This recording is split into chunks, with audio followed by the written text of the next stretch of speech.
Jadi pada kesempatan kali ini gua berkesempatan untuk pengen coba review salah satu sepatu brand lokal Indonesia seperti yang kalian udah lihat.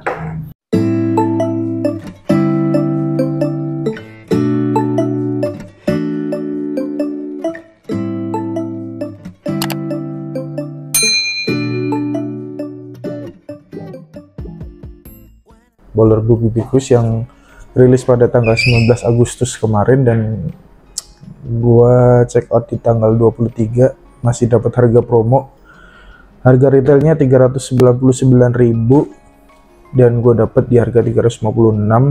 Pertama kali lihat langsung tertarik, dan ketika tahu harganya gua ngiranya ya, biasanya kan sepatu basket lokal itu dengan harga 300-an itu mentok di size 45. Sementara sizing gue itu ada di size 46 sampai 47.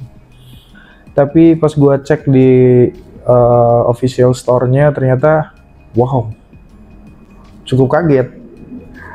As a big man, ini gue yakin big man tersenyum sih lihat sepatu ini dengan sizing yang segitu lengkapnya dan harganya yang under 500 bahkan 300 ribuan. Langsung aja gue check out dan tanpa babi bu 2 hari langsung nyampe. Terus ini unboxing. First impression gue adalah di bagian boxnya ini jujur Boller Bro dia nggak fokus di box kali ya, apa adanya banget. Jadi pas gue buka packingnya itu boxnya udah sobek-sobek kayak gini. Ini nggak bakal disimpan juga sih box kayak gini sih, dibuang langsung sih. Tapi lihat sepatunya dibungkus pakai plastik, jadi nggak ada apa namanya kertas-kertas apa gitu ya, nggak pakai plastik biasa yang bentuk apa namanya zipper kayak gini ya, zipper cetek sih. Nah, ini dia gua beli yang warna blue denim, sama seperti yang gue lihat di anak basket channel. Untuk sizingnya gue beli yang size 48 ini ya. Oke, kita masuk ke pengecekan QC nya dulu ya. Jadi di sini gue menemukan sesuatu yang cukup menarik antara di bagian, terutama hanya di bagian belakang ini ya. Jadi antara kanan sama kirinya itu ada jarak yang berbeda penempelan antara midsole ke rubber outsole-nya.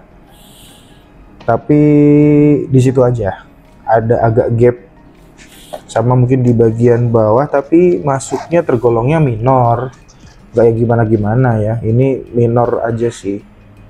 Cuman mungkin gue yang agak keganggu, tapi yang nggak keganggu banget, tapi pengen gue bahas. Untuk lem-leman aman-aman aja, termasuk rapi. Jadi masih kelihatan bekas lem-lemannya, tapi sudah terlihat banget kalau bekas lemnya itu udah dirapihkan. Dan ini termasuk poin plus sih menurut gue dengan harga segini ya, harga 300 ribuan. Quality controlnya termasuk bagus, meskipun ya di bagian kiri masih ada terlihat yang agak bleber-bleber, tapi minor lah, nggak kelihatan lah, masih oke lah. Oke.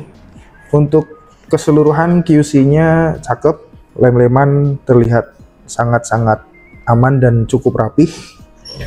Dan kita masuk ke traction-nya.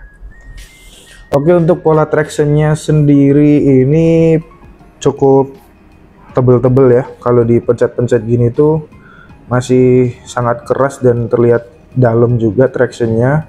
Cuman pola tractionnya model-model segitiga kayak gini tuh patternnya tuh mirip sama Anta Shockwave 5. Dan gue udah cek ternyata emang ya polanya mirip, tapi nggak mirip plek ketiplek jiplak kayak gitu, enggak. Patternnya memang mirip, tapi di bagian tengahnya itu dibikin runcing, alias ya termasuk cut out juga lah ini ya. Jadi mengurangi berat dari rubber outsole-nya juga, dan Mungkin di bagian tengah ini bisa ngasih heel to toe transition biar lebih ngeflex gitu di bagian tengahnya. Dan ini warnanya tuh mirip kayak gum outsole, tapi mungkin kayaknya bukan, kurang tahu juga.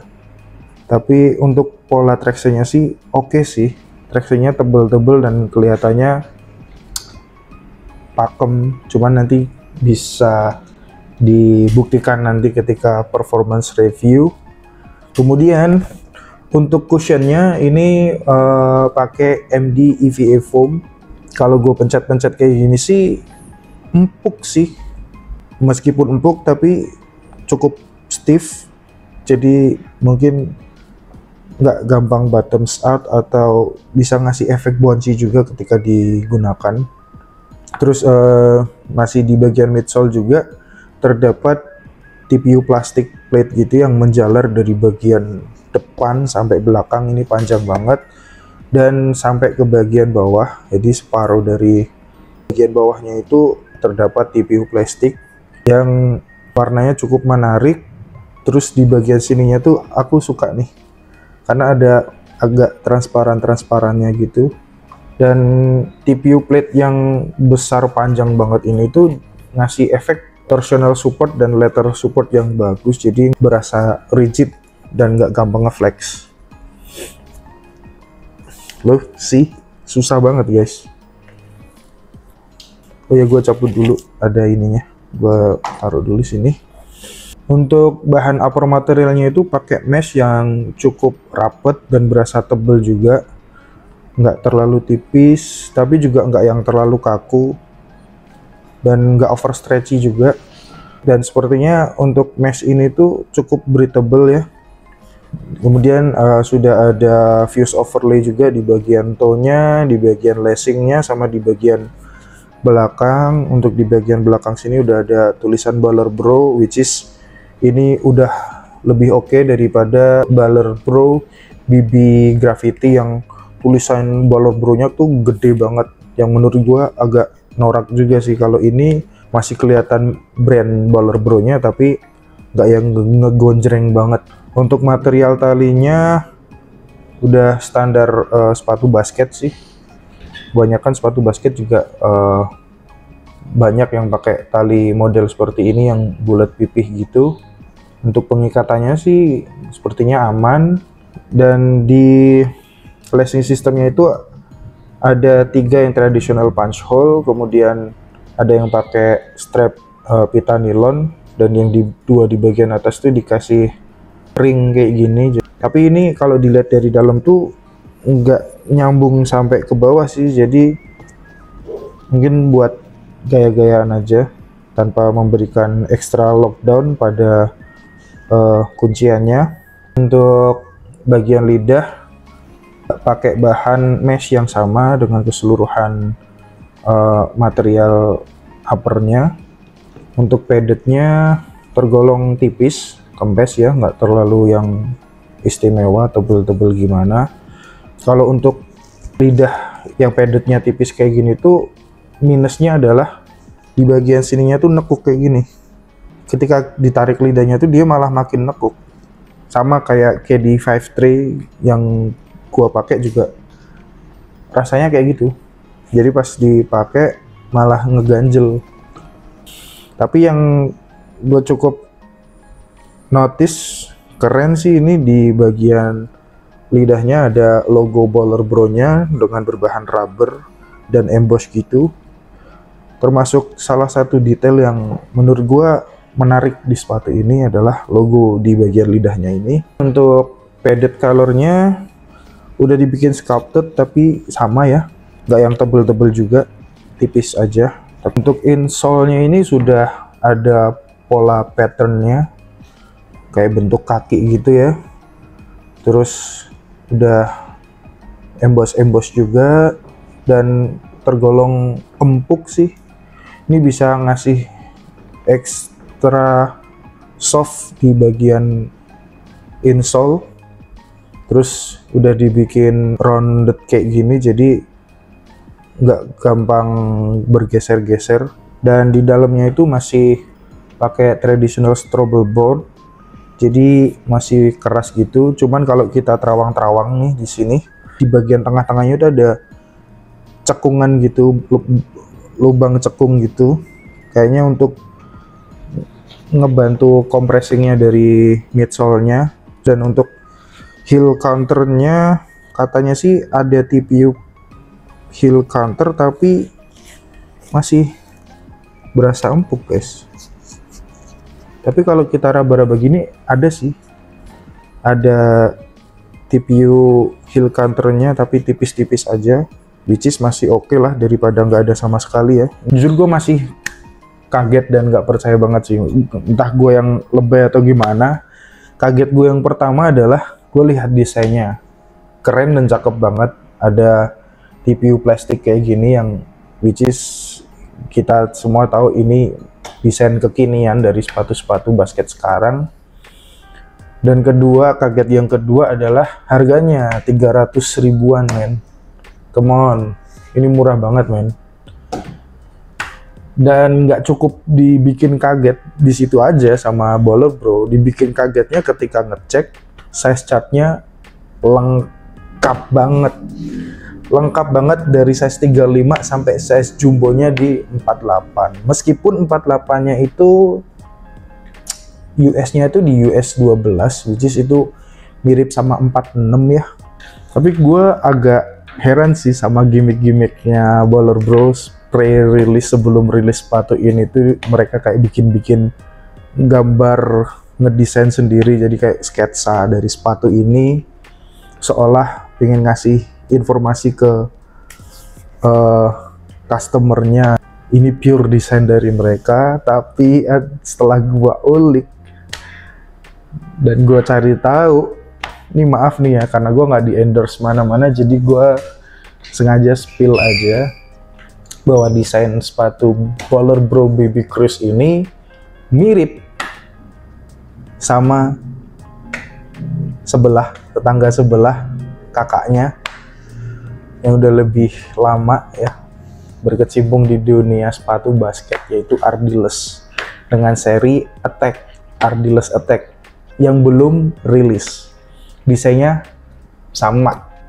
Kalau kita lihat dari desain uppernya, TPU plate sama midsole-nya itu sama.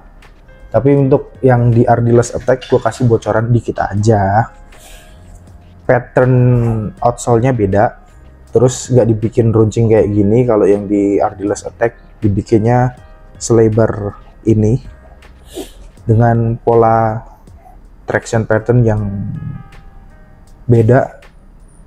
Kalau Ardiles sih mungkin patternnya kreasi atau bener-bener bikin sendiri, kurang tahu juga ya. Tapi bedanya pre-launchingnya itu kalau dikasih bocorannya sama Ardiles Attack itu dengan harga 500 ribuan, 578 sekian lah, kurang tahu. Nanti rilisnya, launchingnya mungkin harganya bisa aja beda. Dan di Baller Bro Baby Cruise ini dia rilis dengan harga yang sangat-sangat murah, 399.000. Udah gitu dapat harga promonya di 365, which is it's good man, very good.